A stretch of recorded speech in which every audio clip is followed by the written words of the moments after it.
সংসদেও আলোচনা হয়েছে, সেটা হলো যে যে বেটিং, অনলাইন জুয়া, তারপরে ক্রিপ্টোকারেন্সি, টাকা পাচার হচ্ছে। আমাদের দেশে টাকা পাচার এখন সম্প্রতি একটা বড় ইস্যু। এই বিষয়ে এখন আসলে কি করণীয় আছে? এটা তো আমরা আমাদের যে মানে টেলিকম আপনার রিপোর্টার্স নেটওয়ার্ক বাংলাদেশ টিআরএনবির উদ্যোগে আমরা একটা কিন্তু মত বিনিময় করেছি এবং সেটাতে আমরা দেখেছি আপনি যেটা বললেন এটা খুব গুরুত্বপূর্ণ একটা বিষয় এবং এটা মারাত্মক ঝুঁকির মধ্যে আমাদের বিভিন্ন বয়সের ছেলেমেয়েরা পড়ছে, এমনকি অনেক বয়স্ক রিটায়ার্ড পার্সনও এর মধ্যে আসছে। সো আমাদের যেই তথ্য উপাত্ত বিশ্লেষণ করে আমরা দেখছি যে প্রায় 50 লক্ষ মানুষ কিভাবে যেন এই একটা অবৈধ জুয়ার সাইটগুলোর সাথে জড়িয়ে গেছে। তো আমরা এটা চেষ্টা করছি প্রথমত অবৈধ জুয়ার সাইটগুলোকে ব্লক করা, অবৈধ জুয়ার যে বেটিং সাইটগুলোর অ্যাপ্লিকেশন আছে এগুলোকে ব্লক করা, পাশাপাশি একটা সচেতনতাও তৈরি করা যাতে সাধারণ মানুষ এই ধরনের কোনো প্রলোভনে পড়ে আসলে প্রতারিত না হয় এবং আমাদের দেশের যাতে মুদ্রা বিদেশে পাচার না হয়। সো একটা হচ্ছে সচেতনতা, আর একটা প্রযুক্তিগত প্রয়োগ এবং পাশাপাশি কঠোর আইনের প্রয়োগ। সো এই তিনটাই আমরা চেষ্টা করি। হ্যাঁ, আমরা সেটা তালিকাও আমরা মিডিয়ার সামনে সেদিন প্রকাশ করেছিলাম প্রেজেন্টেশনে এবং মোট আর কি 2600 সাইট আমরা ব্লক করেছি এবং এখন মোবাইল অ্যাপগুলো আমরা ব্লক করছি প্রতিনিয়ত, মানে যাতে করে এটা কন্টিনিউয়াস প্রসেস, এটা চলতে থাকবে।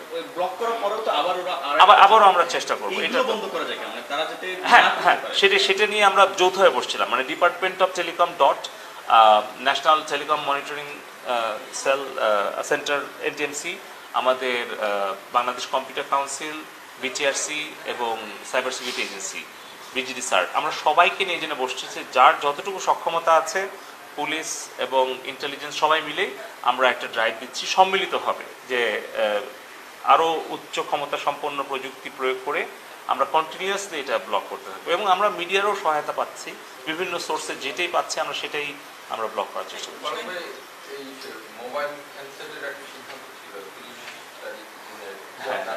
আমি এটার এনবিআর এর চেয়ারম্যানের কাছে লিখেছি, আমি অর্থমন্ত্রীর কাছে লিখেছি, মোবাইল ম্যানুফ্যাকচারিং অ্যাসোসিয়েশন অফ বাংলাদেশের যেগুলো যৌক্তিক ব্যাখ্যা এবং তাদের দাবি যেগুলো আমরা মনে করি যে যৌক্তিক, সেগুলো আমি ইতিমধ্যেই অর্থমন্ত্রী এবং রাজস্ব বোর্ডের চেয়ারম্যানের কাছে এগুলো বিবেচনার জন্য জোর সুপারিশ করে পাঠিয়েছি।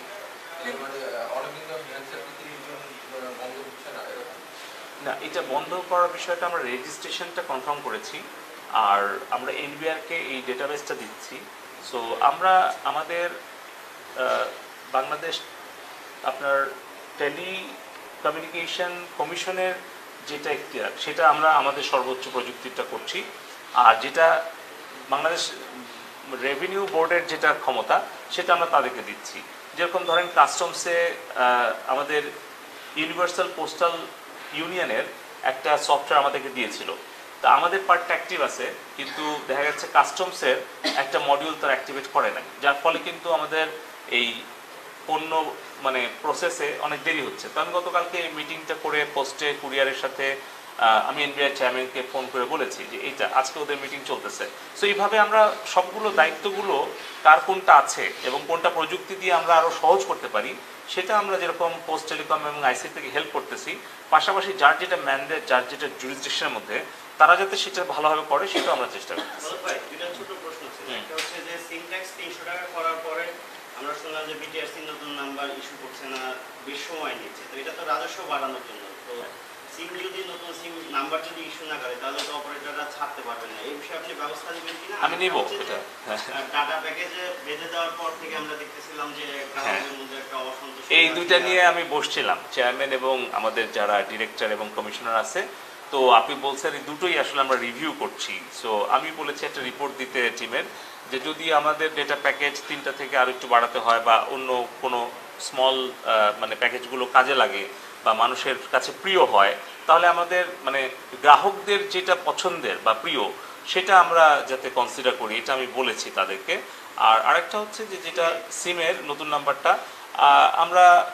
আমি এটা বলে দেবো যাতে দ্রুত করে।